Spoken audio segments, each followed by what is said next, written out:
Firman-Mu pelita bagi kakiku, terang bagi jalanku. Kita akan masuk ke lesson seri yang kedua yang saya beri judul itu bibliologi ya. Bibliologi itu dari kata Bible, book ya. Kemudian logos itu artinya pengetahuan atau knowledge atau pemikiran ya. Logos itu bahasa Ibrani ya kan. Bahasa Yunani. Jadi bibliologi itu pengetahuan atau pemikiran mengenai Alkitab ya. Nah, tadinya saya mau menyampaikan pelajaran mengenai surga dan neraka, tapi saya pikir itu pelajaran yang nanti bisa diberikan. Cuma saya mesti meletakkan fondasi dulu sebelum kita melanjutkan ke pelajaran-pelajaran yang lain. Karena waktu saudara belajar doktrin-doktrin yang lain tanpa saudara mengerti bibliologi ini, saudara nanti bisa lost gitu. Nggak ada dasar yang kuat, yang teguh. Karena semua doktrin-doktrin yang kita pelajari di dalam Alkitab itu sumbernya adalah dari Alkitab. Nah, untuk mengerti Alkitab, kita mesti punya satu pemikiran yang benar, metode penafsiran yang benar, sehingga kita tidak menyimpang dan menyeleweng gitu ya. Karena itulah dalam pelajaran ini kita akan membahas mengapa kita percaya Alkitab itu firman Allah yang tidak bisa salah misalnya. Mengapa Alkitab itu otoritas tertinggi dalam hidup kita. Nah, saya coba ramu, mungkin nanti ada perubahan, tapi saat ini saya punya 8 lesson yang akan kita pelajari di dalam lesson seri kedua ini. Seperti yang ada di screen saudara semua. Tapi mungkin lesson 1-8 ini bukan berarti hanya 8 minggu, karena mungkin satu lesson itu bisa 1-2 atau 3 minggu ya, tergantung nanti lihat bagaimana cepatnya kita. Jadi lesson ini mungkin lebih dari 12 minggu nanti secara keseluruhan, karena ini topik yang lumayan besar juga ya.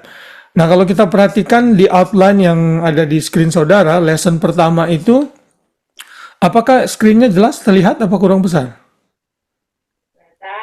Jelas ya? Pertama, saya akan memberikan overview atau pengenalan mengenai perjanjian lama mulai malam ini. Lalu yang kedua, saya akan memberikan introduction perjanjian baru. Ya, ini rangkuman secara keseluruhan. Nah, kalau saudara paling tidak ngerti saja atau tahu saja 2 lesson pertama ini, itu akan sangat membantu sekali saudara dalam mengerti Alkitab, dalam membaca Alkitab. Jadi saudara tahu sequence-nya itu saudara ada di mana gitu. Contoh misalnya pada saat nanti kita belajar pengenalan perjanjian baru ya. Pada saat saudara baca kitab Keluaran misalnya, Musa dipilih Tuhan untuk membawa bangsa Israel keluar dari Mesir. Saudara tahu, oh itu ternyata adalah masa Exodus, di mana bangsa Israel lagi keluar dari tanah perbudakan di Mesir, misalnya gitu. Lalu waktu saudara membaca misalnya kitab Maleakhi, kitab terakhir di dalam perjanjian lama, saudara ngerti bahwa Maleakhi itu ternyata ditulis setelah bangsa Israel kembali dari pembuangan di Babilonia. Itu sangat membantu sekali, nanti kita akan pelajari ini. Ya, demikian juga di dalam perjanjian baru. Ya, perjanjian baru itu kan 4 kitab pertama itu kan kitab Injil, tapi 4 kitab pertama itu bukan 4 kitab yang ditulis pertama kali. Kitab perjanjian baru yang ditulis pertama kali itu adalah kitab Yakobus, kurang lebih tahun 40 setelah Tuhan Yesus. Ya, 40 Masehi. Sedangkan kitab-kitab Injil itu baru ditulis tahun 60, 64 begitu. Jadi kita tahu gitu pada saat kita baca kitab Injil, oh ternyata ini enggak serta-merta kitab pertama. Dan di perjanjian lama pun begitu. Ya, kitab Ayub misalnya itu bukannya ada di tengah, itu bukan berarti dia ditulis belakangan. Ayub itu dipercaya hidup pada masa Abraham, tapi jenis tulisannya yang nanti kita akan lihat itu dalam bentuk poetry atau puisi, makanya ditaruh di tengah, dekat dengan kitab Mazmur dan dekat dengan kitab Amsal. Begitu. Jadi kalau nanti saudara-saudara bisa mengerti dan menangkap dua lesson pertama ini akan membantu sekali kita untuk mengerti Alkitab secara keseluruhan gitu ya. Misalnya ya, saya contoh saja, misalnya Novi itu saya dengar sedang belajar Bible study dengan organisasi lain, misalnya belajar kitab Wahyu ya. Nah, kitab Wahyu itu adalah memang kitab terakhir yang ditulis tahun 90 setelah Tuhan Yesus lahir, ya kan? Tapi kitab Wahyu itu sendiri nggak bisa berdiri sendiri untuk dipelajari tanpa dihubungkan dengan kitab-kitab lain. Misalnya kitab Daniel, kitab 1-2 Tesalonika, karena kitab Wahyu itu dari pasal 4 sampai pasal ke-19 itu adalah kitab nubuatan mengenai masa tribulasi yang akan terjadi nanti. 7 tahun tribulasi setelah Yesus mengangkat gerejanya. Gitu ya. Sedangkan pasal 1 sampai pasal 3 itu adalah pasal yang menggambarkan keadaan gereja yang terjadi setelah masa Roh Kudus dicurahkan sampai nanti pengangkatan gereja. Makanya Tuhan Yesus rebuke gereja-gereja yang perilakunya tidak menggambarkan the true church. Misalnya gereja di Sardis, gereja di Philadelphia, dan di gereja-gereja yang lain nanti 7 jemaat itu. Itu contoh saja. Nah, kalau saudara mengerti urutan-urutan ini, saudara akan membantu untuk bisa membuat kerangka pemikiran yang lebih baik saat kita baca Alkitab gitu. Baca Alkitab itu kalau hanya dibaca sambil lalu, itu kita nggak akan ngerti sepenuhnya.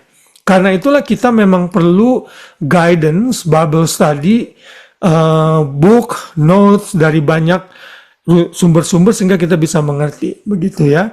Nah, setelah lesson ke-1 dan ke-2 ini, lalu saya nanti baru mulai memberikan penjelasan mengenai mengapa kok bisa ada 66 buku. Kenapa kok enggak buku-buku lain misalnya seperti kitab-kitab yang ada di kitab Katolik misalnya ya, kenapa kita enggak ada di Alkitab kita? Kenapa Alkitab kita beda dengan kitab Katolik misalnya? Karena kitab Katolik itu ada tambahan-tambahan kitab-kitab lain yang kita tidak punya. Misalnya kitab 1 dan 2 Makabus gitu ya. Kok enggak ada gitu. Lalu nanti saudara mungkin along the way akan dengar orang bilang ada the book of Judas, ya kan, the book of Barnabas, kitab Barnabas, Injil Barnabas, Injil Yudas, Injil Maria Magdalena. Kok itu nggak ada di dalam Alkitab kita? Kenapa kita cuma terima 27 kitab dalam perjanjian baru dan 39 dalam perjanjian lama? Nah, itu kita akan pelajari semua tuh dalam seri ini. Lalu yang keempat, kita akan belajar bahwa Alkitab itu otoritas tertinggi yang mesti kita ikuti di dalam seluruh perilaku kita dan pengajaran kita. Jadi kalau ada perdebatan antara dua orang atau dua organisasi, Alkitab harus ditempatkan di posisi tertinggi di mana setiap pribadi harusnya ngikutin gitu. Ya, contoh misalnya. Ya, masalah baptisan anak misalnya ya. Beberapa gereja menerapkan baptisan anak untuk bayi setelah mereka lahir beberapa bulan gitu. Nah, sekarang kan kita mesti lihat di Alkitab apakah ada ritual seperti itu. Nah, begitu kita menyelidiki ternyata tidak ada anjuran untuk membaptis anak-anak gitu. Sementara Alkitab jelas menggambarkan baptisan itu adalah untuk orang-orang yang sudah dewasa, di mana seseorang itu sudah bisa mengerti dengan baik mengenai keselamatan yang mereka terima gitu. Ya, sorry, ini kok Hani ketendang ya? Hani, Masih Hani. ada. Hani masih ada di sana? Masih. Oh, sorry. Iya, saya nggak lihat. Ah, iya. Oke, nah jadi seperti itu. Lalu kemudian kita juga akan belajar yang lesson kelima, misalnya kenapa Alkitab itu kira-kira bisa salah nggak ya? Nah, gitu ya. Kan ada beberapa insiden di mana ada perbedaan-perbedaan tuh. Misalnya dua orang buta yang disembuhkan oleh Tuhan Yesus, ada penulis yang menulis cuma satu orang. Tapi ada lagi penulis yang lain bilang dua orang gitu. Ini salah dong kalau begitu. Nah, ternyata itu bukannya discrepancy, bukannya pertentangan, tapi dari dua sudut pandang yang berbeda gitu. Ya, misalnya itu salah satu contoh saja. Jadi kita bisa yakin bahwa Alkitab itu tidak bisa salah gitu. Nah, itu kita akan belajar di lesson kelima. Lalu lesson keenam, kita juga melihat nanti bagaimana Tuhan preserve Alkitab. Sehingga Alkitab yang sudah di-print begitu banyak di dunia ini bisa terpelihara kebenarannya, keabsahannya, dan kita bisa yakin itu adalah firman Allah. Gitu. Nah, di lesson ketujuh kita akan belajar bagaimana kita bisa mengajar dan mengkhotbahkan Alkitab. Seperti yang saya lakukan sebagai hamba Tuhan. Nanti kalau saudara-saudara dipercaya untuk mengajarkan Alkitab seperti Novi, Grace, Iren, kalian tuh kan guru sekolah minggu. Nah, guru-guru sekolah minggu ini pun mesti ngerti nih. Jadi kita nggak boleh sembarangan dalam mengajar anak-anak tanpa kita punya kerangka berpikir yang baik gitu. Ya. Misalnya saat Tuhan Yesus meredakan angin ribut, itu kan cerita yang seringkali disampaikan kepada anak-anak gitu. Atau pada saat orang Israel mengelilingi tembok Yeriko 7 kali, temboknya runtuh. Nah itu kita mesti benar-benar ngerti secara sejarah kenapa bangsa Israel mesti mengelilingi tembok Yeriko gitu. Misalnya ya, kenapa kok Yeriko itu stubborn kotanya, nggak mau membiarkan bangsa Israel masuk, lalu Tuhan tolong. Nah, hal-hal yang seperti ini membutuhkan penafsiran dan pengertian yang baik. Karena itulah pelajaran ini akan membantu kita untuk bisa mengajar lebih baik. Nanti kita akan belajar metode-metode penafsiran apa saja untuk kita bisa mengerti Alkitab dengan baik itu. Ya. Lalu yang ke-8, lesson ke-8 ini bersifat praktikal. Setelah kita mengerti semuanya, lalu apa yang mesti kita lakukan terhadap Alkitab? Ya, nah lesson-lesson ini sebenarnya secara ringkas saya sudah sempat berikan di dalam pelajaran Komsel di hari Sabtu, tapi kan nggak lengkap. Itu kan karena singkat saja, sifatnya itu hanya casual gitu. Nah ini kita akan belajar in depth lebih dalam mengenai hal itu. Ya, nah, jadi hari ini kita akan mulai sampai nanti mungkin jam 10 kurang, saya nggak akan bisa selesaikan dulu. Saya mau saudara-saudara semua familiar dengan Alkitab yang saudara punya untuk malam ini, khususnya nama kitab-kitab yang saudara punya. Kalau saudara bisa ada Alkitab di tangan saudara, baik sekali. Khususnya nanti saya mau minta saudara buka daftar isi nanti ya. Karena nggak semua orang tahu Alkitab kita itu jumlahnya berapa, posisinya di mana gitu, nggak semua orang ngerti akan hal itu. Nah hari ini kita akan mulai pelajaran kita mengenai pengenalan perjanjian lama atau Introduction to the Old Testament.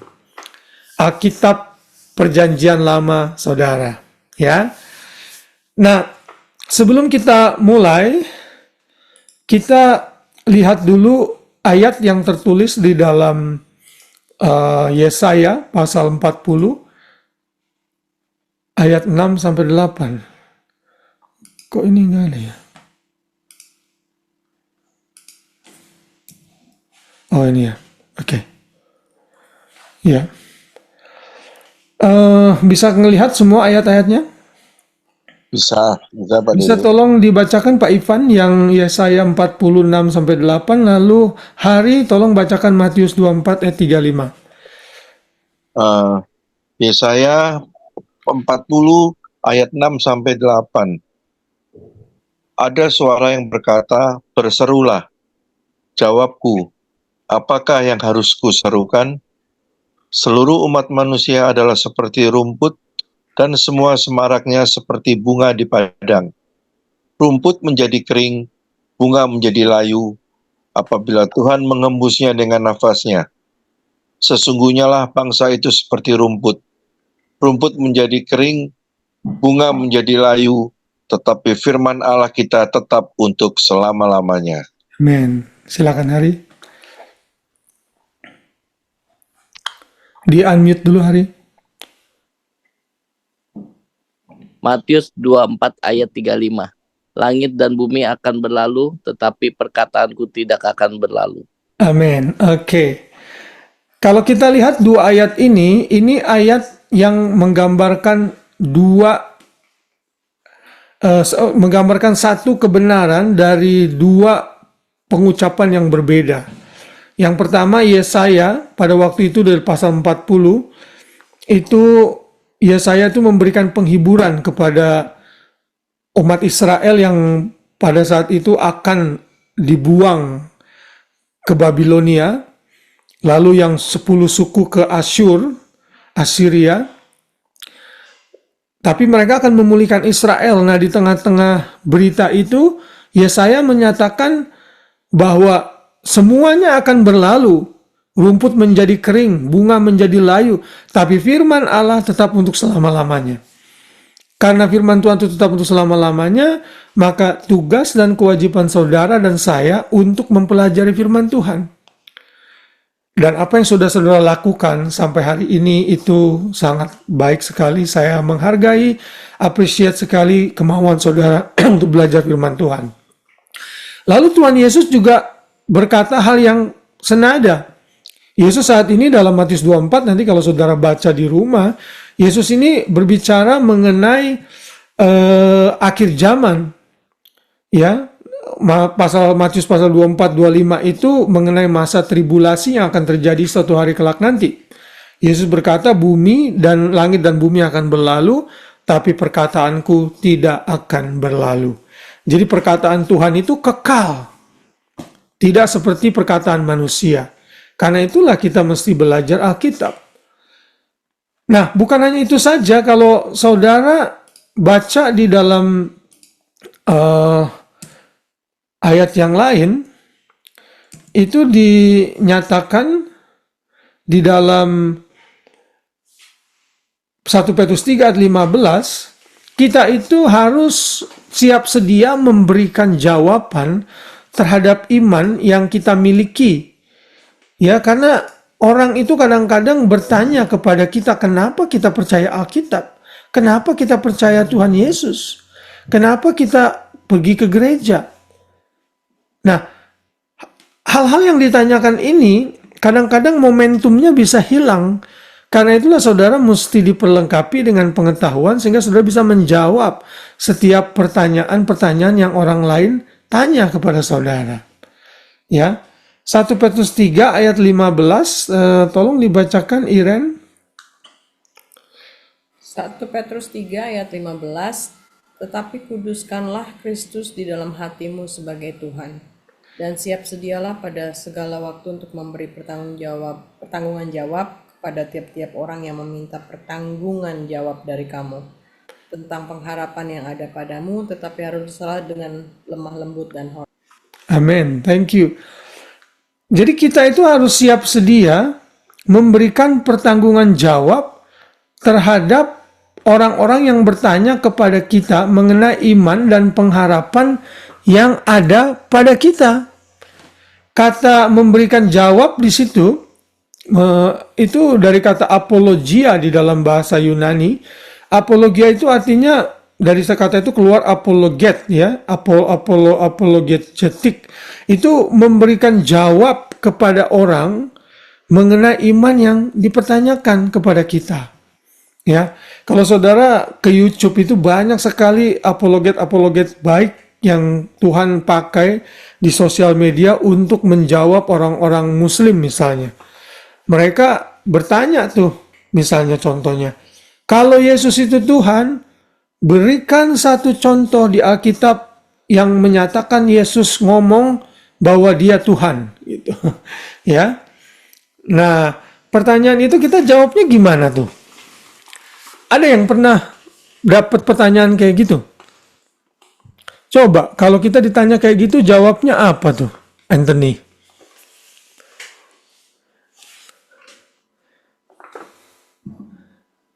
Ntar. Gimana tadi pertanyaannya? Gimana? Kalau ada orang Islam tanya kamu nih, kamu kan orang Kristen, kamu kan percaya Alkitab, kamu kan percaya Yesus sebagai Tuhan.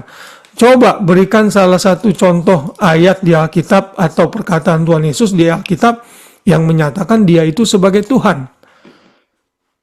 Kamu jawabnya gimana tuh? Gimana ya?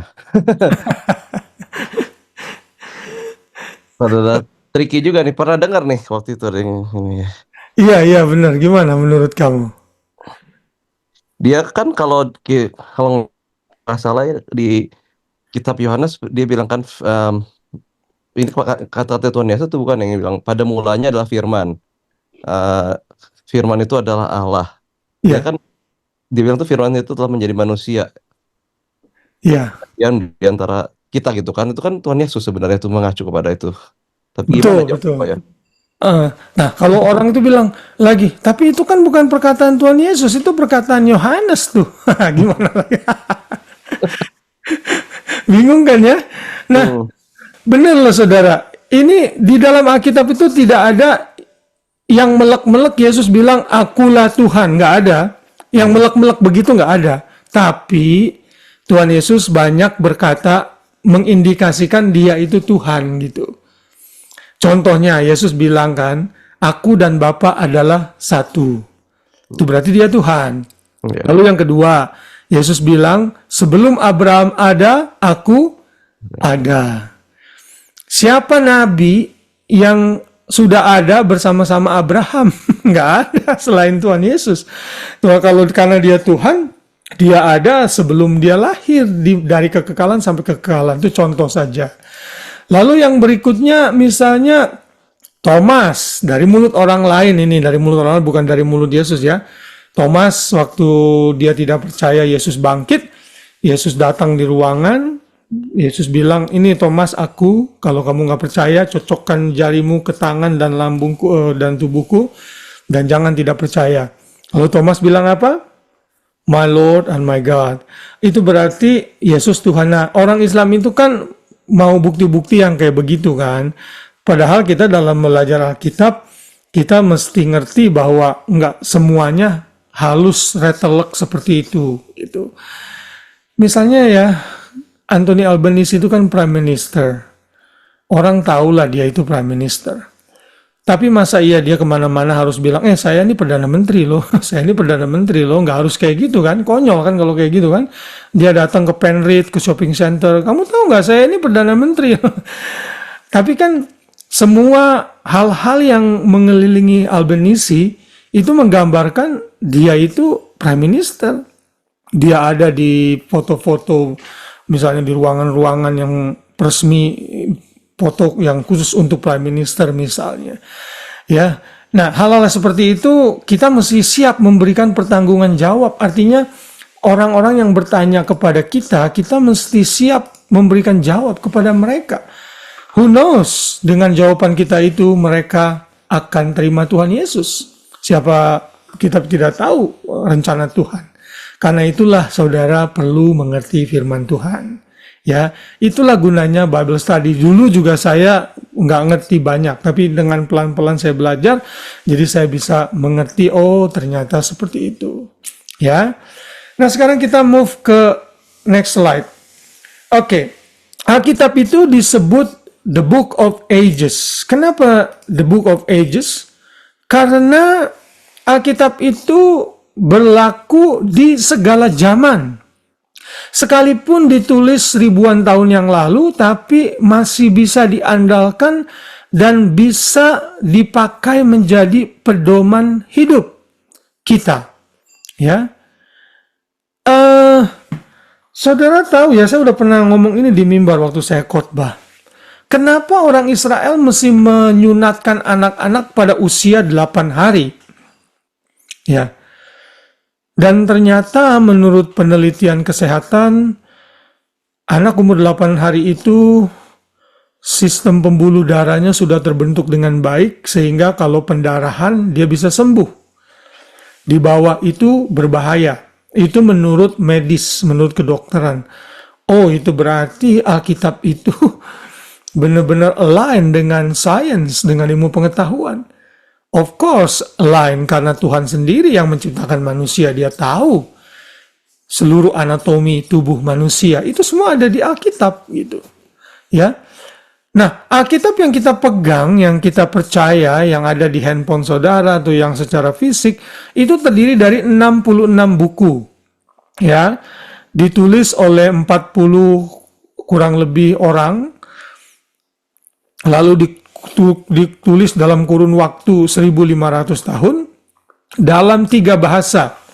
Bahasa Ibrani, Aramaik, dan bahasa Yunani. Ya, bahasa Ibrani itu most of Old Testament ditulis dalam perjanjian Ibrani, hanya porsi sedikit di dalam kitab Daniel yang ditulis dalam bahasa Aramaik. Ya.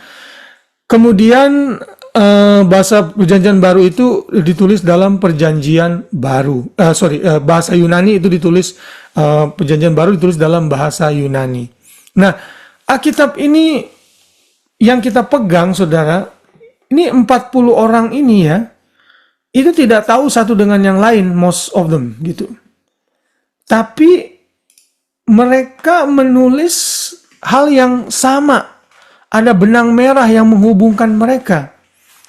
Nah, itulah nanti kita akan belajar peranan dari Roh Kudus yang memberikan inspirasi kepada semua penulis itu. Bahkan tahun penulisannya pun sangat berbeda jauh sekali rentang waktunya. Contoh ya, kitab Kejadian, Keluaran, Imamat, Bilangan, Ulangan itu ditulis kurang lebih tahun 1500 sebelum Tuhan Yesus. Sebelum Masehi ya, contohnya. Lalu kitab Wahyu itu ditulis tahun 90. Tapi kok ada connection antara kitab Wahyu dengan kitab Pentateuch, 5 kitab itu. Cuma contoh saja. Lalu Daniel itu ditulis kurang lebih tahun 600 sebelum Tuhan Yesus. Kok ada hubungannya dengan kitab Wahyu yang ditulis oleh Yohanes tahun 90 mengenai nubuatan akhir zaman. Nah, itu semua tidak akan bisa terjadi kalau bukan Roh Kudus yang bekerja untuk membantu para penulis-penulis itu, sehingga di dalam seluruh kitab 66 itu dari Kejadian sampai Wahyu ada benang merah yang menghubungkan, dan itu adalah karya Roh Kudus yang sudah menginspirasi para penulis-penulis Alkitab. Ya. Nah, malam ini saya akan tutup dengan slide yang ini dulu untuk sementara. Ya. Saudara perhatikan ini. Ini adalah susunan kitab-kitab yang ada dalam Alkitab yang saudara pegang. Ingat, Perjanjian Lama itu berjumlah 39 buku. Perjanjian Baru berjumlah 27 buku. Ya. Dalam Perjanjian Lama itu dibagi menjadi 5 kategori. Ya, tolong diperhatikan slide saya, screen saya. Kategori pertama adalah kitab hukum. Kategori kedua adalah kitab sejarah. Kategori ketiga adalah kitab puisi. Kategori keempat adalah kitab nabi-nabi besar. Lalu kategori yang kelima adalah nabi-nabi kecil. Ya. Itu di dalam Perjanjian Lama. Sedangkan Perjanjian Baru, para teolog sepakat menggolongkan dalam 4 kategori. 5 kitab Injil, 1 kitab sejarah, lalu kitab surat-surat 21 kitab, dan 1 kitab nubuatan atau kitab profesi. Nah, kalau diringkas 5, 12, 5, 5, 12, 4, 1, 2, 1, 1. Kalau saudara bisa ingat ini sangat baik sekali. Ya. Tapi saya katakan tadi ya, belum tentu kitab yang ditulis di sini, di kitab poetry, itu ditulis belakangan. Belum tentu. Karena kitab Mazmur itu salah satunya penulisnya adalah Musa misalnya. Musa itu hidup di sini. Tapi kenapa ada di tengah? Ini ditulis, dibagi dalam kategori kitab. Ya. Kalau kitabnya Perjanjian Lama orang Israel, susunannya nggak seperti ini. Beda, mereka punya susunan tersendiri. Tapi Alkitab yang sudah diakui oleh bapak-bapak gereja, ini seperti ini. 5 kitab hukum, 12 kitab sejarah, 5 kitab puisi, 5 kitab nabi-nabi besar, 12 ke nabi-nabi kecil. Nah, sekarang coba perhatikan yang Perjanjian Lama yang next slide ini. Ini adalah daftar isi kitab-kitab yang saudara punya, yang saudara pegang. Saudara harus tahu ini. Ya. Ini dalam bahasa Inggris ya. Saya berharap saudara bisa menerjemahkan ini dalam bahasa Indonesia kan, nggak susah kan ya. Coba perhatikan ya. 5 kitab hukum itu Kejadian, Keluaran, Leviticus itu Imamat, Numbers itu Bilangan, Deuteronomy itu Ulangan. Kejadian, Keluaran, Imamat, Bilangan, Ulangan. Kalau saudara mau lihat kitab bahasa Indonesia saudara di handphone silakan saja, atau di kitab fisik silakan di daftar isinya saudara lihat. Lalu ada 12 kitab sejarah. Yosua, Hakim-Hakim, Rut, 1-2 Samuel, 1-2 Raja-Raja, 1-2 Tawarik, Ezra, Nehemia, Esther. Ya. Lalu 5 kitab puisi, Ayub, Mazmur, Amsal, Pengkhotbah, Kidung Agung. Ecclesiastes itu Pengkhotbah. Song of Songs itu Kidung Agung. Lalu 5 nabi-nabi besar. Ini dibilang nabi besar bukan berarti yang nulis badannya gemuk ya, bukan. Maksudnya nabi besar itu tulisan, porsi tulisannya itu lebih besar, banyak, panjang, lebih dari 10-20 pasal. Belasan pasal. Tapi yang nabi-nabi kecil tulisannya pendek-pendek, hanya beberapa pasal saja.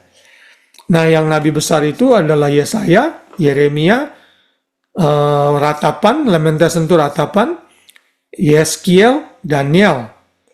Lalu kitab-kitab nabi kecil, Hosea, Yoel, Amos, Obadja, Yunus, Mika, Nahum, Habakuk, Zefanya, Hagai, Zakaria, Maleaki. Kalau saudara ngerti ini dan tahu urutan ini, saudara lebih pintar dari 90% orang Kristen yang ada di dunia ini. Karena nggak semua orang hafal dan tahu urutan Perjanjian Lama. Kalau Perjanjian Baru, Ajarin lagunya gampang. dong. Hah? Ajarin lagunya biar inget. Iya, nanti ya, minggu depan. Saya baru ada lagu yang Perjanjian Baru dalam bahasa Indonesia, kita tahu itu kan. Nah, ini di Perjanjian Lama, kalau saudara bisa ingat, ini sangat membantu sekali. Ya. Nanti kita akan kita akan lihat overview-nya nih semuanya ini nih. Ya. Kalau saudara lihat yang garis putus-putus ini, garis putus-putus ya. Garis putus-putus ini menggambarkan masa setelah bangsa Israel dibuang dan sebelum dibuang. Yang atas ini sebelum dibuang, yang bawah ini setelah dibuang. Artinya, ke-6 kitab ini, Ezra, Nehemia, Esther, Hagai, Zakaria, Maleaki, ditulis setelah masa pembuangan di Babel. Sedangkan sisanya semua ditulis sebelum masa pembuangan di Babel. Nanti kita akan lihat, karena pada masa Salomo, selama Salomo meninggal, Rehoboam dan Jeroboam itu split. Akhirnya Israel terpecah menjadi 2, Israel Selatan dan Israel Utara. Yang utara dibuang ke Asyur, yang selatan dibuang ke Babilonia. Nah, ini yang di garis-garis putus ini ditulis setelah masa pembuangan, di bawah yang di atas sebelum masa pembuangan. Ya. Nah, ini apa urutan-urutan ini kalau sudah bisa ngerti bagus sekali. Nah, sedangkan di Perjanjian Baru dia lebih gampang ya. Ada 4 kitab Injil atau biografi, Matius, Markus, Lukas, Yohanes. Kitab sejarah itu Kisah Para Rasul. Kitab surat-surat itu dari Roma sampai Yudas, lalu Wahyu.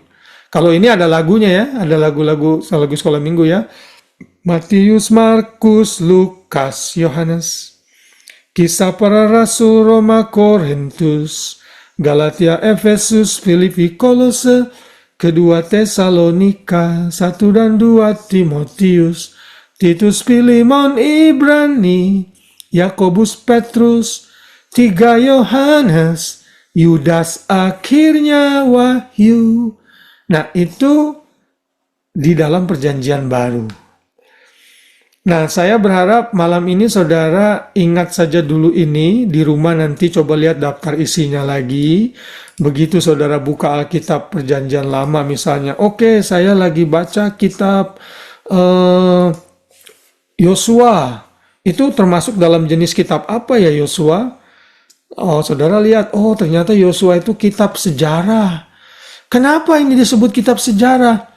Karena menggambarkan sejarah bangsa Israel keluar dari tanah Kanaan, keluar dari tanah perbudakan di Mesir, menuju tanah Kanaan, tanah perjanjian di bawah kepemimpinan Yosua, menggantikan Musa yang pada saat itu meninggal. Lalu Yosua melanjutkan untuk conquest, merebut tanah Kanaan. Makanya disebut kitab sejarah. Itu. Ya. Kenapa Ayub kok ditulis di kitab puisi? Karena tulisan-tulisannya kalau kita baca formasinya dan formatnya itu seperti penulisan puisi dalam literatur Ibrani. Ya. Nah, kalau saudara mau ingat pembagian yang tadi ini ya, yang sebelumnya. Nih, saudara, ini bisa saudara laguin nih kalau mau gampang ingat. Ini sebenarnya saya dulu pernah khotbahkan tahun 2018 di GBI Immanuel. Tapi kan ini Bible Study saya perlu ulang lagi. Karena ada banyak di sini yang join.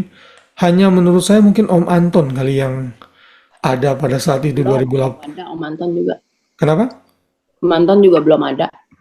Ada, Om Anton ada 2018. Karena saya pernah lihat file khotbah di YouTube, saya nyebut nama Om Anton di situ. Oh, Itu Om Anton hadir waktu itu. Nah, saudara kalau saudara mau inget ya, 5:12 ini saudara sambil tepuk tangan, saudara ingetin aja pakai bahasa Inggris ya. 5, 12, 5, 5, 12, 4, 1, 21, 1. Gampang. Karena semua kalau dilaguin, itu kita lebih brain kita lebih inget. Ya. Saudara, orang itu juga kalau mau kasih ajaran biasanya pakai lagu. Makanya saudara harus hati-hati dengan lagu-lagu yang ada saat ini. Karena ada lagu-lagu yang gak alkitabiah. Hati-hati sekali. Jadi 5, 12, 5, 5, 12, 4, 1, 21, 1. Ya kan? Saudara, kalau saudara bisa hafal itu dengan lagu ini akan membantu sekali. Ya. Nah, saya berharap saya kasih PR saudara minggu depan. Tolong saudara bisa foto ini atau saudara bisa tulis. Saudara coba lihat di Alkitab saudara. Saudara kalau bisa hafalkan. 5 kitab itu, 5 kitab sejarah itu, 5 kitab hukum itu apa aja ya. Nah, saudara hafalkan tuh. Kejadian, Keluaran, Imamat, Bilangan, Ulangan. Lalu 12 kitab sejarah. Ingat mulai dari Yosua, Hakim-Hakim, Rut. Ya. Lalu 1-2 Samuel, kalau udah ingat itunya, gampang. 1-2 Samuel, 1-2 Raja-Raja, 1-2 Tawarik, Ezra, Nehemia, Esther. Nah, yang paling susah tuh pada saat saudara menghafal 12 kitab nabi-nabi kecil. Itu agak susah. Kayak Hosea, Yoel, Amos, Obadya, Yunus, Mika, Nahum, Habakuk, Zefanya, Hagai, Zakaria, Maliaki. Ya, memang menghafal ini nggak akan membuat saudara masuk surga atau neraka, enggak. Ini cuma untuk pengetahuan. Dengan saudara mengerti dan tahu Alkitab yang saudara pegang, saudara tuh bukan orang Kristen yang main-main jadinya. Gitu. Nggak banyak orang Kristen yang peduli dengan hal yang seperti ini. Dan saya berharap saudara mulai malam ini makin mencintai Alkitab gitu. Nah, nanti minggu depan saya akan mulai memberikan overview seluruh perjanjian lama ini. Step-stepnya, tahap-tahapnya apa saja. Ya. Nah, jadi untuk itu dulu malam ini yang saya bisa sampaikan. Kalau bisa di on kameranya, saya mungkin mau review pertanyaan. Ada pertanyaan nggak di sini yang mau? Iya, Pak. Saya mau tanya nih Pak Dede. Ya. Itu di slide Pak Dede tadi yang terakhir pembagian Alkitab, yang untuk perjanjian baru Ya, Itu yang gospel kan Pak Dedi tulis 5 kitab, tapi di bawahnya kok 4 ya? sorry, 4 kitab. Oh iya iya, sorry saya salah. Yang mana? Yang tadi Pak, pembagian perjanjian baru Pak, yang bagian perjanjian baru Pak Dedi. Saya tulisnya 5 ya. Iya, 5 kitab. Tapi di bawahnya 4. 4 1 Oh 2 iya 1. iya, sorry Pak Ivan, benar-benar saya salah tulis, salah ketik, typo, benar. Good eye, good eyes. Iya, harusnya 4 kitab, saya salah. Ya, nanti saya rubah. Thank you, thank you. Terima kasih. Ya. Iya. Ada pertanyaan yang lain? Jelas ya? Oke. Sekarang untuk review saja, kalau saudara mungkin bisa bantu saya. Hani. Hani, kitab terakhir dalam perjanjian lama apa, Hani? Maleaki. Very good, very good. Coba Grace sebutkan 3 kitab nabi-nabi kecil. Ayah. Bisa. Amos, Hosea, Obaja. Iya, betul, betul sekali. Iren, are you ready, Ren? Iya kok. Sebutkan 1 saja kitab nabi besar, Ren. Oh, nabi besar itu adalah Joshua. Salah tuh. Nah, itu history. Itu sejarah. Sorry. Itu sejarah. Apa ya? Dan Yang Apa? panjang itu ya terkenal. saya. Ya saya, Ya, saya. betul, ya saya. Good, good. Anthony, Anthony coba sebutkan 2 kitab dalam kitab puisi, Anthony. Oh, Anthony nggak ada. Oh, Ada kok. ya. Ingat nggak, Anthony? Kitab puisi. Ada 5. Mazmur. Yes. Apalagi antara kok ya. Satu lagi. Satu lagi.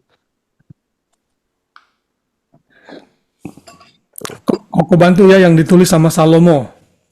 Oh, Susah. Yang itu yang ada orangnya yang sakit. Yang pernah sakit gatal-gatal. oh. Masih belum lagi. Lagi. Bantu lagi. Lagi. Ya. Bantu lagi. Klunya. Iya, itu salah satu orangnya yang pernah menderita, anaknya mati, Lepra. istrinya. Amsal. Hah? Amsal bukan ya? Amsal, benar Amsal. Itu Amsal yang ditulis Salomo. Yang tadi orangnya hampir mati itu Ayub. Ayub yang sakit gatal-gatal lepra. Oh iya, yang dibilang istrinya bilang kutukilah saja tuh. Ya, istrinya betul. Ya. Good try. Elisa.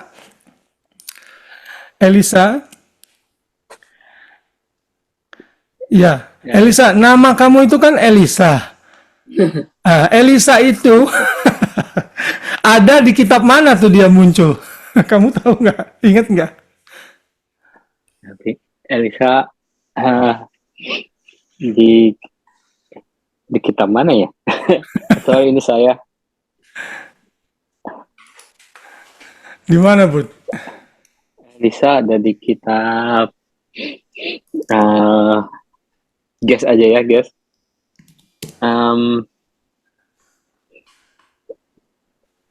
Mungkin di kitab Hakim-Hakim kali. Kitab 2 Raja-Raja ya.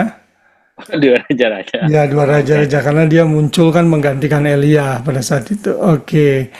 Oh, oke. Ya. Oke. Siapa? Novi atau Edwin ada di situ? Ya, siap Edwin? Jangan nyontek ya. Sebutkan 4 kitab Injil. Gospel. Ya, gospel. Aja ya. Tahu. 2 aja deh, 2 aja. Kan ada lagunya, Edwin. Iya, Injil. Kan ada lagunya tadi kok udah nyanyiin. Yang baru. Oh iya, baru, sorry. Ya, perjanjian baru. Iya, Matius, Ya, Markus, Lukas, Yohanes. ya itu dia. Sip, benar, mantap. Udah semua ya? Hari udah belum ya tadi ya? Hari ya? Belum. Hari, saya kasih yang susah nih Hari. Kitab sebelum kitab Wahyu apa? Mau apa ya? Kitab sebelum kitab Wahyu. Apa nyontekan cepetan? Gampang. Yang mengkhianat, murid yang mengkhianat. Oh, Yudas. Ya Yudas. Gawat. Pak Ade bisa tolong sebutkan satu kitab sejarah dalam Perjanjian Baru. Kisah para Rasul. Iya, kisah para rasul, gampang ya. Pak Ivan. Siapa Ivan? Di-unmute dulu Pak Ivan. Ya Pak Dede. Ya, sebutkan 3 kitab surat-surat Pak Ivan. Itu ada 21 kitab, 3 aja. Kitab surat-surat. Di Perjanjian Baru. Di perjanjian kitab surat-surat ada 4121. Kitab surat-surat Pak ya? Ya. Aduh, kitab surat-surat. Ada berapa Pak? Ada 21 kitab, itu saya minta 3 saja. Oh, 3. Itu apa ada lagunya tadi itu? Korintus, Ya. Galatia, Timotius. Ya, oke, betul. Oh, ada lagunya. Hafalin lagunya. Ya. Oke, ya itu cuma sekedar introduction aja ya. Saya nggak mau terlalu deep dulu malam hari ini. Saya berharap minggu depan saya akan mulai lebih dalam. Kita akan belajar sejarah di Perjanjian Lama. Kita akan explore apa yang terjadi di Perjanjian Lama. Kalau saudara ngerti dan nangkep saja nanti yang akan saya jelaskan minggu depan, itu membantu sekali saudara mengerti Alkitab lebih baik. Baik, itu saja pelajaran kita malam hari ini ya. Thank you untuk waktunya. Mari kita ambil foto dulu sebentar sebelum kita berpisah untuk record saya. Oke, bagus, mantap. Oke, siap ya. 1, Ani sama Hari belum kelihatan. 1, 2, 3. Oke, thank you. Mari kita berdoa sebelum kita berpisah. Tuhan, kami sungguh bersyukur Engkau sudah memberikan Alkitab yang diinspirasi oleh kuat kuasa Roh Kudus-Mu sehingga kami bisa memiliki pedoman dalam hidup ini. Karena itu kewajiban kami semua untuk mengerti dan mempelajarinya. Itulah yang kami lakukan malam hari ini. Tuhan berikan terus semangat kepada kami dalam belajar akan hal ini di minggu-minggu mendatang, sehingga kami makin diberikan pengertian yang baik mengenai firman Tuhan. Kalau sebentar kami akan tidur, kami akan istirahat. Kiranya Tuhan memberikan malam yang indah, tidur yang nyenyak. Besok pagi kami bisa bangun dengan kekuatan yang baru dari Engkau. Dan beberapa dari kami akan ikut seminar keluarga. Kami tahu betapa pentingnya keluarga-keluarga Kristen yang harus terus menjaga keharmonisan satu dengan yang lain, tahu tugas dan tanggung jawab. Karena itulah kami akan mengikutinya esok hari. Dan setiap tema renungan, tema di gereja yang sudah diberikan di Gereja Immanuel, Tuhan juga membantu kami menjadi suami, istri, dan anak-anak yang senantiasa memuliakan Engkau. Tuhan memberkati setiap pribadi yang sudah join malam ini dengan pekerjaan mereka, usaha mereka, apapun yang mereka lakukan, Tuhan buat berhasil.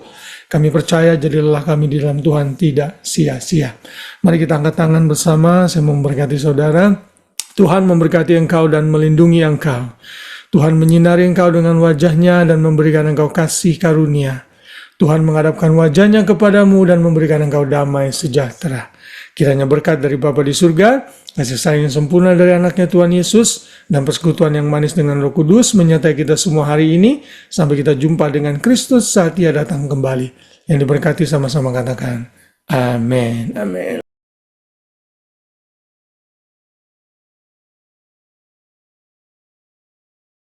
Apa mengingat saudara, mengingat apa yang kita sudah pelajari. Nah, malam hari ini kita akan kembali melanjutkan mengenai studi bibliologi. Ya, kita sudah bahas minggu lalu mengenai apa yang kita akan cover dalam lesson 2 ini. Saya tetap akan finish jam 10. Jadi seberapa dapatnya saya akan menyampaikan. Kita akan lanjutkan ya. Jadi kita hari ini belajar lesson yang pertama mengenai pengenalan Perjanjian Lama. Ya, jadi kita akan melihat overview Perjanjian Lama Mungkin Om Anton pernah ingat ya, saya pernah sampaikan ini Om dulu waktu khotbah di Gedung Lama tahun 2018 mengenai overview Perjanjian Lama. Gitu. Ini orang-orang yang lama mungkin tahu gitu ya. Tapi saya ulang lagi dalam pelajaran ini sebelum saya memasuki pelajaran-pelajaran yang lain, karena ini penting. Kalau saudara mengerti saja alur dan bagian-bagian yang ada di Perjanjian Lama dan Perjanjian Baru, itu akan membantu saudara dalam membaca Alkitab, dalam saudara belajar firman Tuhan. Kita sudah baca ayat ini bahwa semuanya akan berlalu, tapi langit dan bumi tidak akan pernah berlalu. Lalu yang kemudian minggu lalu kita juga sudah belajar kenapa kita perlu belajar firman Tuhan.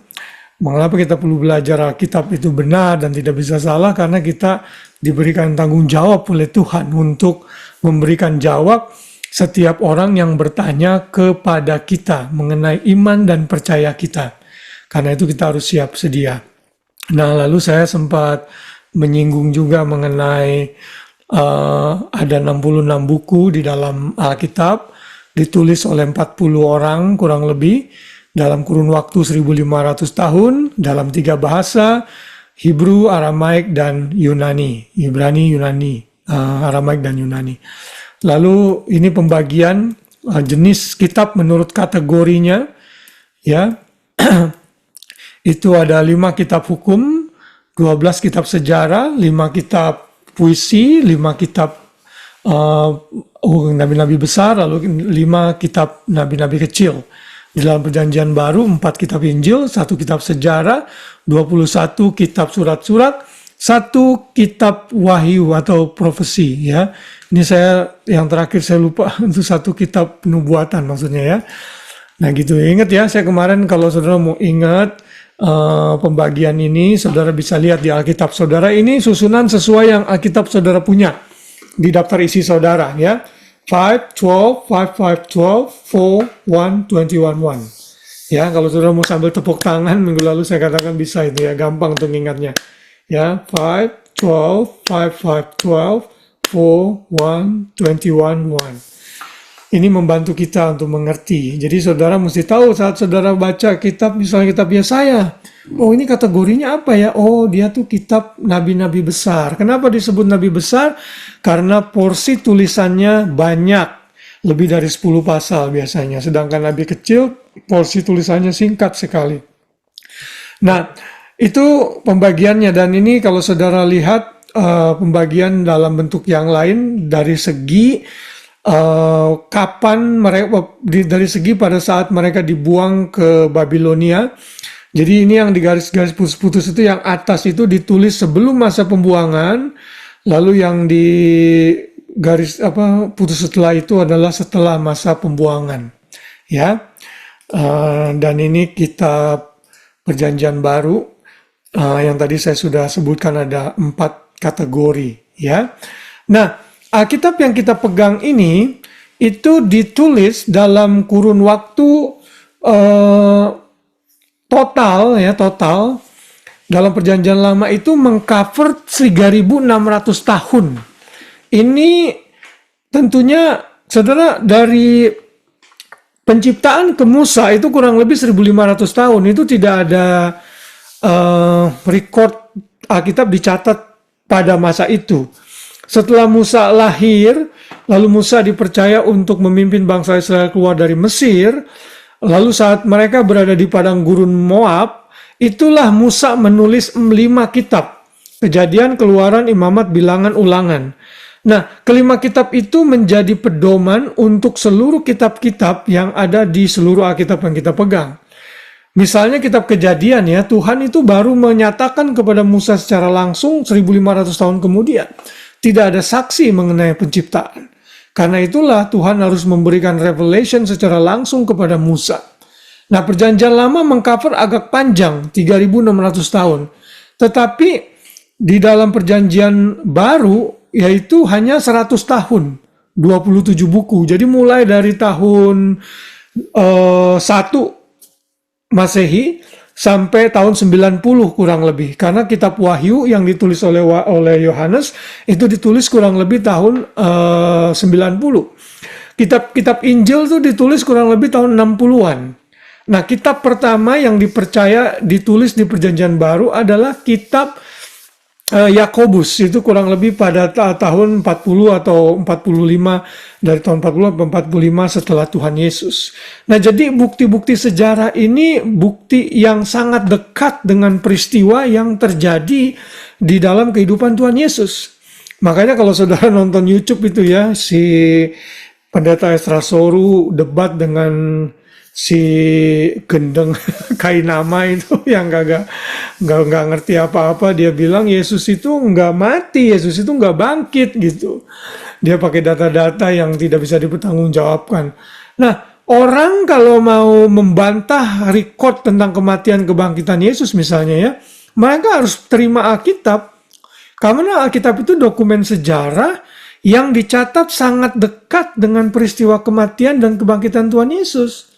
Yaitu sekitar 30 tahun sampai 60 tahun kalau misalnya kitab Wahyu mau di-include gitu. Dekat sekali itu.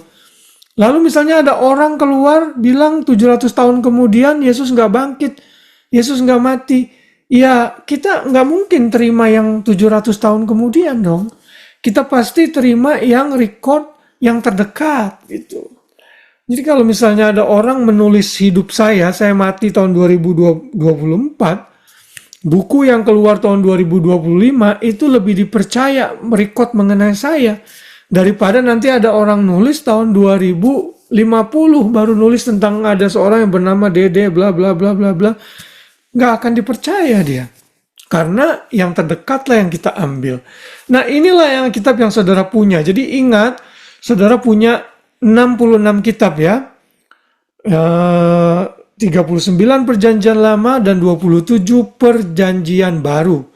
Saudara harus ingat ini. Ini apa, nggak banyak orang Kristen yang peduli dengan hal ini. Ini sangat penting sekali karena saudara mesti tahu Alkitab yang menjadi sumber iman percaya saudara.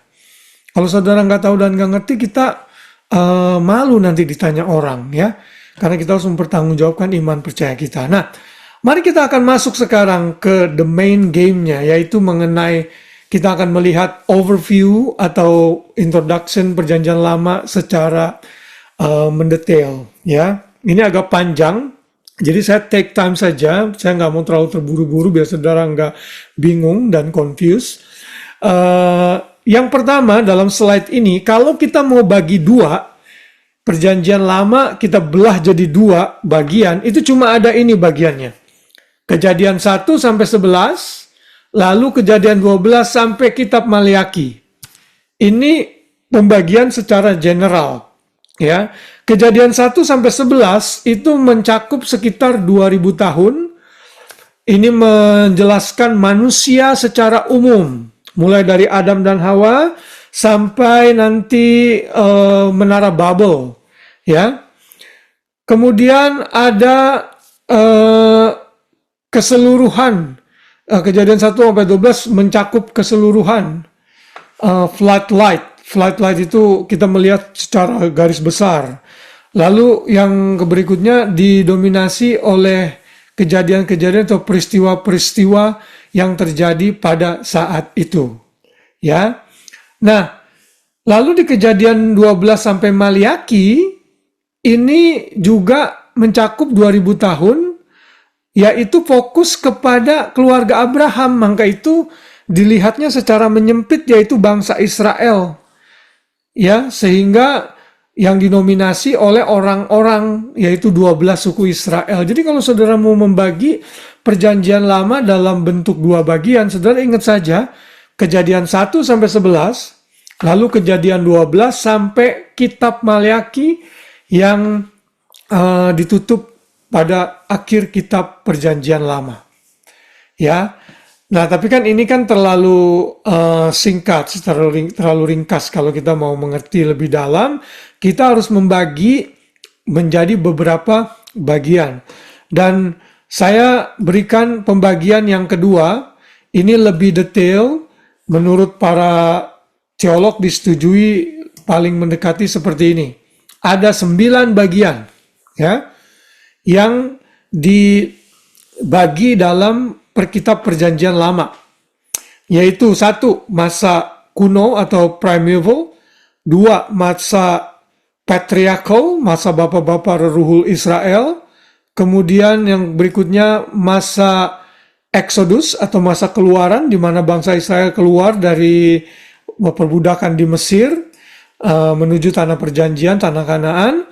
Yang keempat, masa penaklukan tanah Kanaan, conquest, di bawah Yosua. Kelima, masa hakim-hakim. Keenam, masa kerajaannya masih bersatu. United Kingdom ini bukannya England ya. United Kingdom itu maksudnya kerajaan Israel masih jadi satu. Lalu nanti setelah itu mereka dibuang ke Babilonia, lalu terjadilah perpecahan di situ. Makanya dimasukkan ke dalam divided kingdom, ya, di dalam perjanjian lama. Lalu kemudian di masa yang berikutnya adalah masa captivity, masa pembuangan. Nah, dalam masa pembuangan ini bangsa Israel yang terpecah menjadi 2 itu dibuang ke Asyur yang 10 suku, kemudian yang 2 suku dibuang ke Babilonia. Setelah mereka dibuang, memasuki tahap yang ke-9, yaitu tahap kembali ke tanah perjanjian, return, kembali ke Israel. Ya. Kalau saudara mengerti garis besar isi ini yang nanti saya akan jelaskan satu-satu, ini akan membantu saudara sekali untuk bisa mengerti Alkitab Perjanjian Lama. Secara keseluruhan ini adalah ringkasan dari kitab Perjanjian Lama yang saudara punya. Ya, mari kita sekarang lihat satu persatu ya. Mengenai tahap-tahap ini. Kita akan masuk ke tahap yang pertama, yaitu primeval, masa purba atau masa kuno, yang penjelasannya adalah sebagai berikut. Ini mencakup Kejadian 1 sampai 11. Kemudian ini mencakup seluruh human race, bukan hanya bangsa Israel. Dari Kejadian 1 sampai 11 itu bangsa Israel belum ada. Jadi Tuhan menciptakan Adam dan Hawa terus berkembang sampai nanti Kejadian 12 barulah Tuhan memilih Abraham. Dari Abraham akhirnya keluar 12 suku Israel melalui cucunya Yakub. Ya. Jadi ini mencakup seluruh ras manusia. Israel belum ada di sini. Lalu yang ketiga, ini mencakup masa 2000 sampai 7000 tahun kalau dilihat dari masanya, bukan penulisan kitabnya ya. Masanya, karena penciptaan itu diperkirakan terjadi pada 2004 sebelum Tuhan Yesus. Jadi total usia bumi kita sampai saat ini kurang lebih 6000 tahun sebenarnya. Jadi teori evolusi yang menyatakan bumi ini berusia billions of millions of years itu nggak benar. Ya, itu another diskusi yang complicated. Tapi yang pasti kalau menurut timeline Alkitab, usia bumi kita itu hanya sekitar 2000 sampai 7000 tahun saja. Kalau mau di-push stretch out sedikit mungkin bisa sampai 10.000. Kalau mau dihitung nanti di silsilah itu ada gap-gap tertentu, tapi tidak lebih dari itu. Jadi sebenarnya kita percaya young earth, bukannya old earth di dalam iman kita. Ya. Lalu yang berikutnya, perkiraan bumi ini dari saudara sebut diciptakan 2000 tahun sebelum Tuhan Yesus. Nah, saudara perlu ingat ini saja, 4 hal saja yang saudara perlu ingat.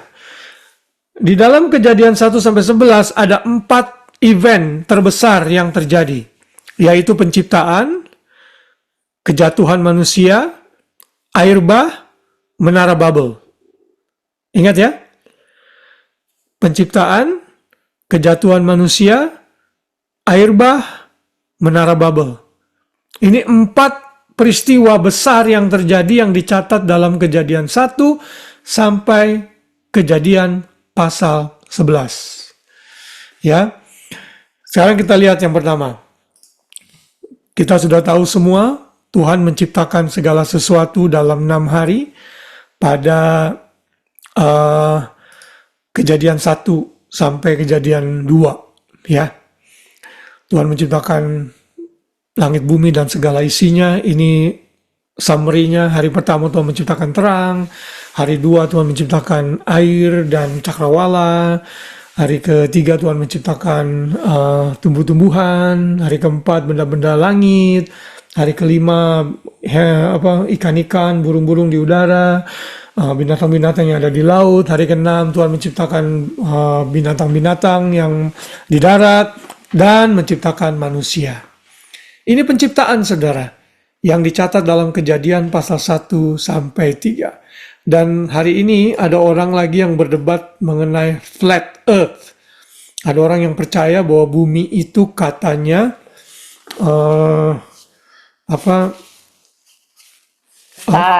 flat, nggak bulat. Ya, menurut saya orang kayak gini nggak pernah naik pesawat kali ya. Ya, atau saudara, ya susah lah kalau orang sudah stubborn, mau dikasih tahu apa juga nggak akan pernah percaya gitu ya.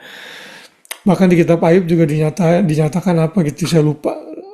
Tuhan menciptakan itu bumi pada porosnya. Jadi memang bumi itu hanging on nothing katanya. Jadi ya memang benar-benar bulat gitu, nggak flat. Nah, ini yang terjadi pada Kejadian 1. Tuhan menciptakan segala sesuatu hanya dalam 6 hari. Ini literal 6 days, 24 hours. Bukannya millions of years ya, bukan. Gitu. Nah, saya sudah sempat nyinggung yang slide ini pada saat saya menjelaskan mengenai glorification. Ya. Bahwa nanti apa yang terjadi dalam Kejadian 1 sampai 3 akan dipulihkan di Wahyu 20 sampai 22. Saya tidak akan membahas ini. Karena saya sudah pernah nyampaikan ini di pembahasan mengenai glorification, di mana kita akan menerima tubuh kemuliaan. Apa yang tidak terjadi di Kejadian 3 dipulihkan nanti di akhir masa di mana Yesus datang sebagai Tuhan dan Raja. Nah, setelah Tuhan menciptakan manusia dalam keadaan yang sempurna, tapi manusia diciptakan dalam kapasitas bisa berdosa, ya, karena manusia diberikan kehendak bebas. Kita tahu mereka melanggar firman Tuhan dengan memakan buah yang dilarang oleh Tuhan, di buah pengetahuan yang baik dan yang benar, yang baik dan yang jahat. Akhirnya mereka jatuh ke dalam dosa. Karena mereka jatuh dalam dosa inilah kita mengenal doktrin yang disebut apa tadi, Hari? Propitiation. Bukan yang tadi soal nomor 1. Apa disebutnya kalau karena kejatuhan total depravity. Ya, bahasa Indonesia bilang aja rusak total. Rusak total. Artinya kita ini sudah rusak total di hadapan Tuhan sejak manusia jatuh dalam dosa. Nah, setelah manusia jatuh dalam dosa, manusia berkembang biak dan bertambah banyak dan bertambah banyak dan bertambah banyak. Sudah tahu apa yang terjadi? Mereka makin menjadi-jadi berdosa. Lalu kalau nggak salah Kejadian pasal 6 menyatakan imagination of man itu sin continually, selalu ingin berbuat dosa saja. Ya. Akhirnya Tuhan memutuskan untuk menghancurkan seluruh generasi manusia dengan apa? Air bah. Ya, air bah. Nah, ini yang terjadi di dalam Kejadian 1 sampai 11. Saudara tahu ya, waktu Adam dan Hawa jatuh dalam dosa, Kain mulai dampak dosa itu makin menyebar. Kain membunuh Habil. Setelah itu mereka makin menjadi-jadi, makin bobrok, sampai Tuhan bilang, saya udah bohwat melihat situasi ini. Saya akan punahkan manusia dengan universal global flood, air bah. Tapi Tuhan tidak membiarkan manusia sendirian, karena Tuhan memilih Nuh untuk diselamatkan dengan keluarganya. Ya, akhirnya Tuhan menghancurkan manusia dengan air bah. Please, ini bukan local flood. ini global universal flood yang melanda seluruh bumi. Ya, setelah air bah diberikan, Tuhan menyelamatkan Nuh dengan keluarganya, yaitu istrinya, 3 anaknya dan 3 menantunya. Jadi berapa total semua? 8 orang, ya. Nabi Nuh dan istrinya, 3 orang anaknya, 3 orang menantunya masuk dalam bahtera. Hujan lebat turunlah, hujan lebat turunlah, hujan lebat turunlah, 8 orang selamat. Dari 8 orang itu, Tuhan memulai new civilization, generasi manusia yang baru, yang menyebar sampai saat ini. Saudara dan saya itu dipercaya keturunan Yafet atau keturunan keturunan Ham. Ini masih dalam perdebatan ya. Tapi rata-rata keturunan Ham itu adalah bangsa-bangsa di Afrika. Yafet itu bangsa-bangsa di Asia, Eropa, Amerika. Sedangkan Sem itu adalah bangsa-bangsa yang ada di Timur Tengah, termasuk orang-orang Arab, orang-orang Israel, dan yang ada mendiami Timur Tengah. Ya, saya minta maaf saudara, ini gigi saya berdarah nih.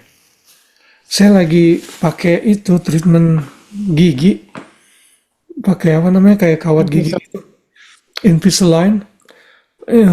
Tiba-tiba ada yang crack begitu. Oke.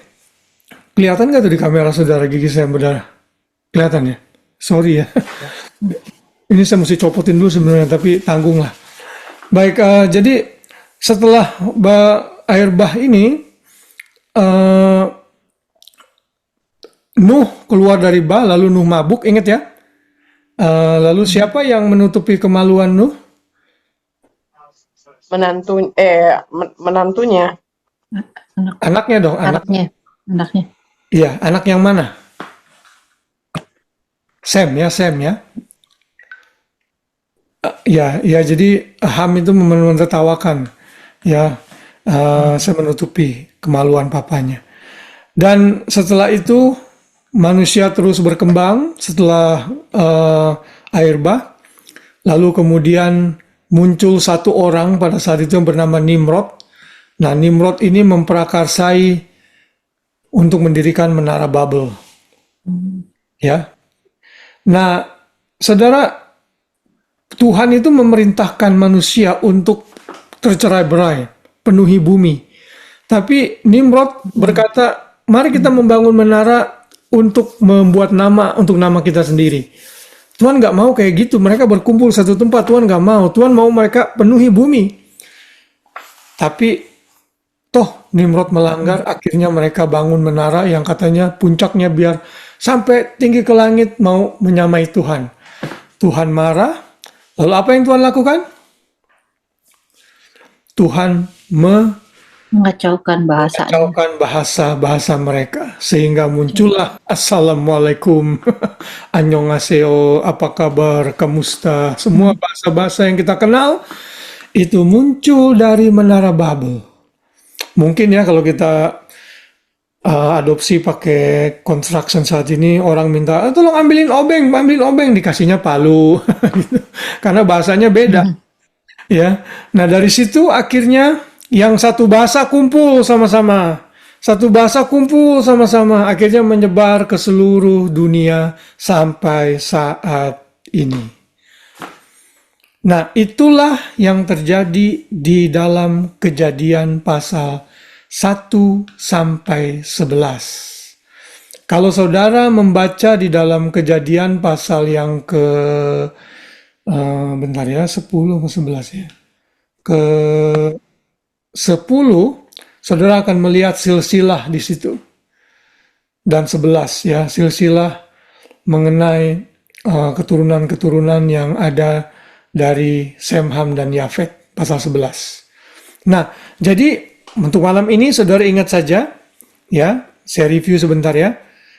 Kalau saudara mau bagi luas Alkitab Perjanjian Lama itu 2 bagian saja, Kejadian 1 sampai 11, lalu 12 sampai Maleakhi. Tapi kalau saudara mau bagi jadi 9 bagian, yang tadi saya sudah berikan, ya. Ada masa primeval yang kita sudah pelajari, Exodus, Patriarchal, Exodus, dan seterusnya. Hari ini, malam ini saya berhenti sampai di masa primeval. Dalam primeval ini ada 4 peristiwa besar. Apa aja, Hani?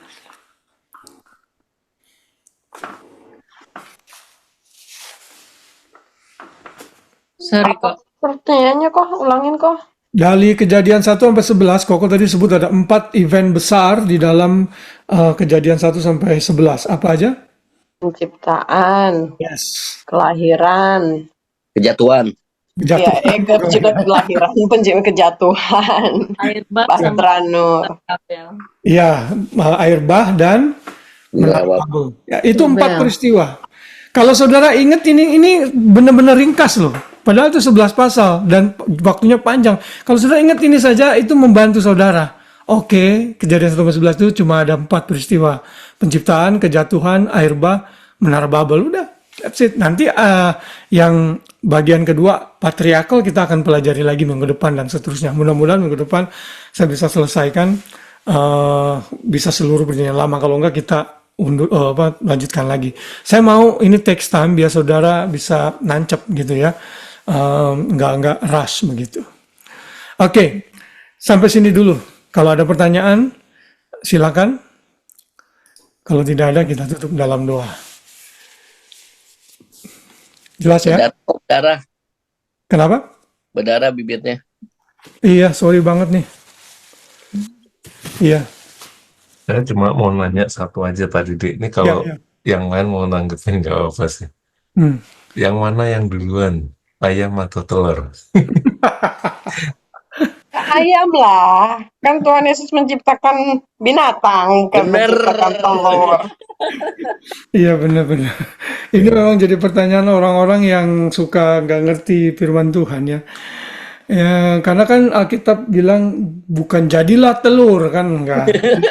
Jadilah ayam ya kan. Jadilah binatang-binatang, berarti ayam duluan.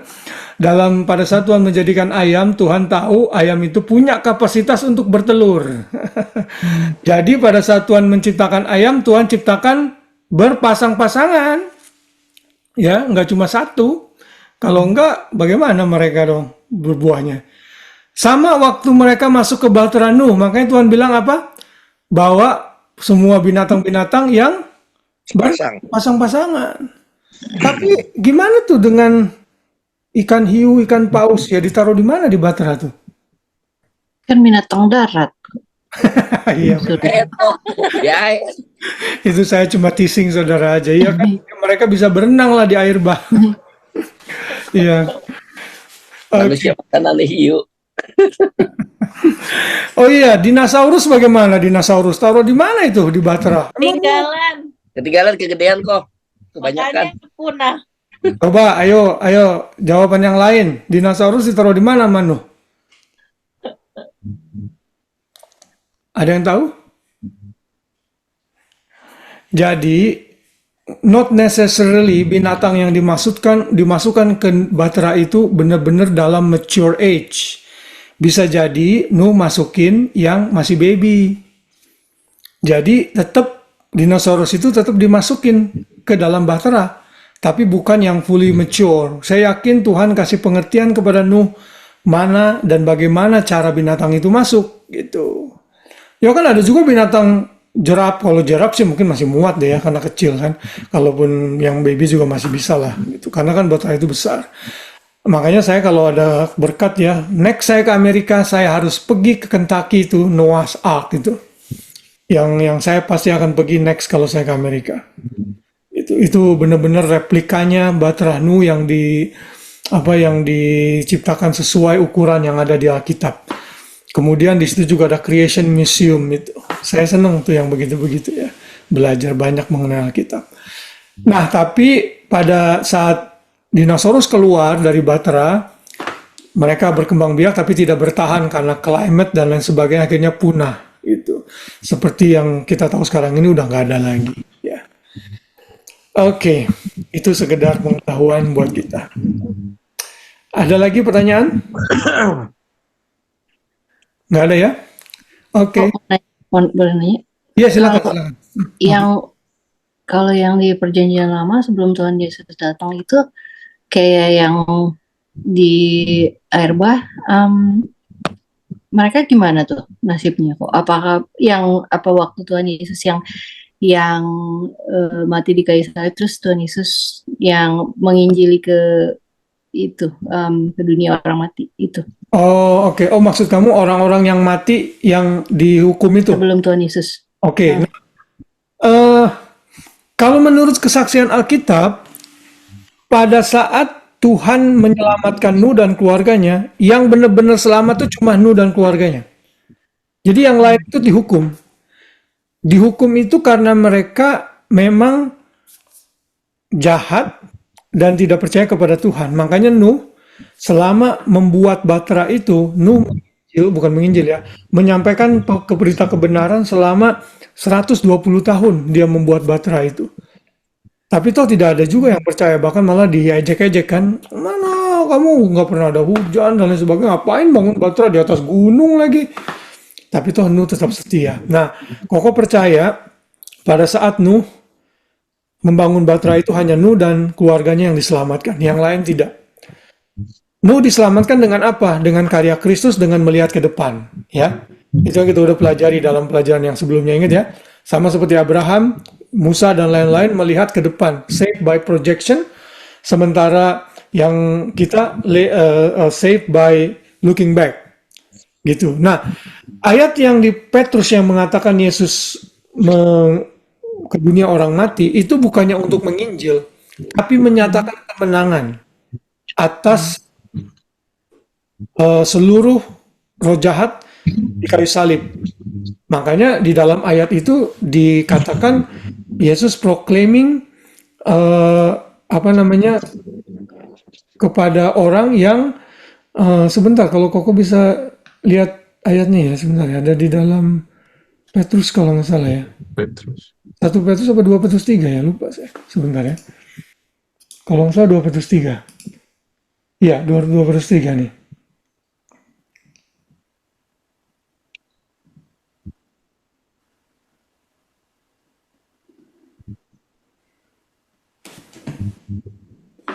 Sebentar ya. Jadi di situ tidak ada warranty penginjilan arwah, sebenarnya nggak ada. Ya, ini yang salah dimengerti oleh Bapak Andreas Samudra. Kalau saudara ingat beberapa tahun yang lalu muncul ajaran penginjilan kepada para arwah karena salah menafsirkan ayat ini.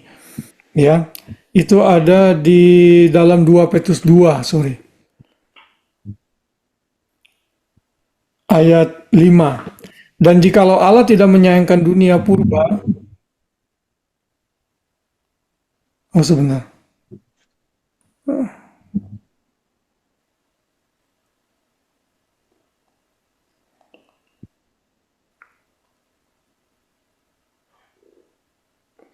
Sorry, 1 Petrus 3 ayat 20, sorry. 1 Petrus 3 ayat 20, itu dikatakan,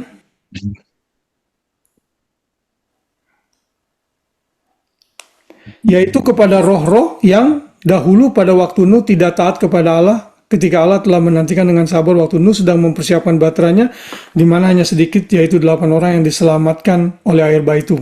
Lalu kita kalau kembali ke ayat 18 dan 19, sebab juga Kristus telah mati sekali untuk segala dosa kita, yang benar untuk yang tidak benar. Lalu kemudian ayat 19, dan di dalam roh juga ia telah pergi memberitakan Injil. Nah, kata memberitakan Injil ini menurut saya mistranslation ya. Harusnya itu kalau di dalam New American Standard Bible itu ditulisnya adalah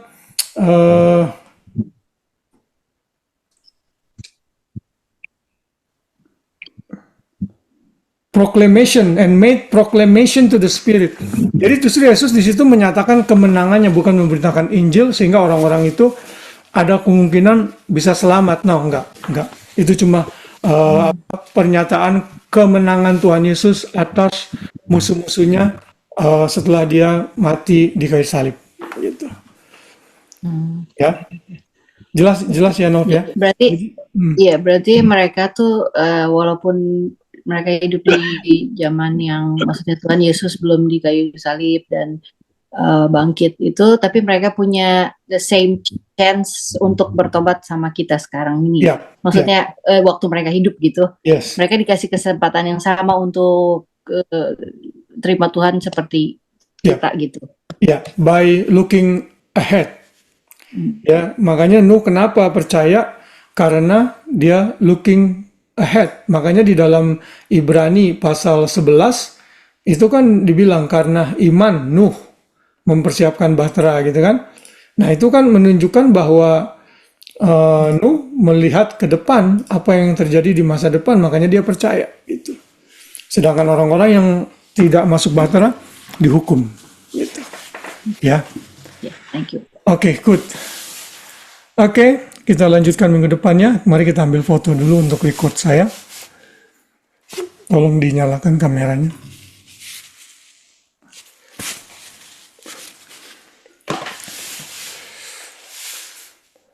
Elisa dan Budi bisa tolong di sana. Kalau nanti ada pertanyaan lagi bisa ditanyakan minggu depannya. Bud, bisa tolong Bud? Oke, deket dikit. Iya. 1, 2, 3. Oke, baik, kita tutup dalam doa. Saya minta tolong siapa yang berdoa nih? Novi dah, tolong berdoa Nov untuk kita sebelum kita tutup. Oke.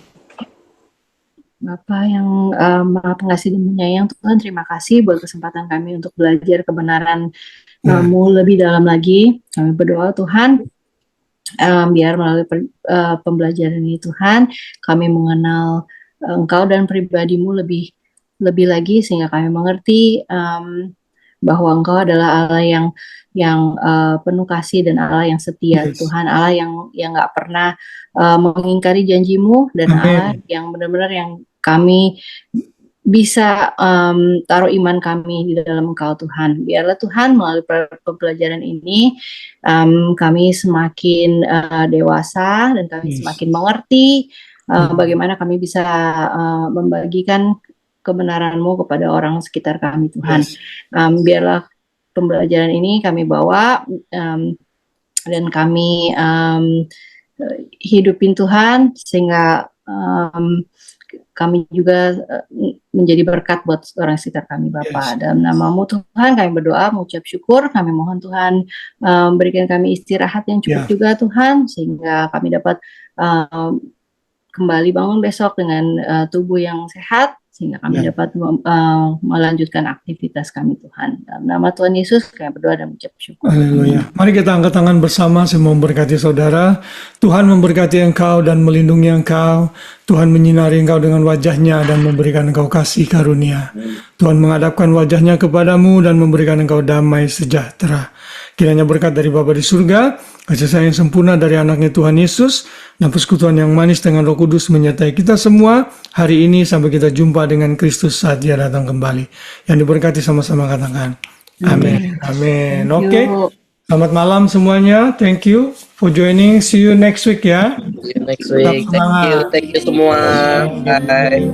Pelita bagi kakiku, terang bagi jalan.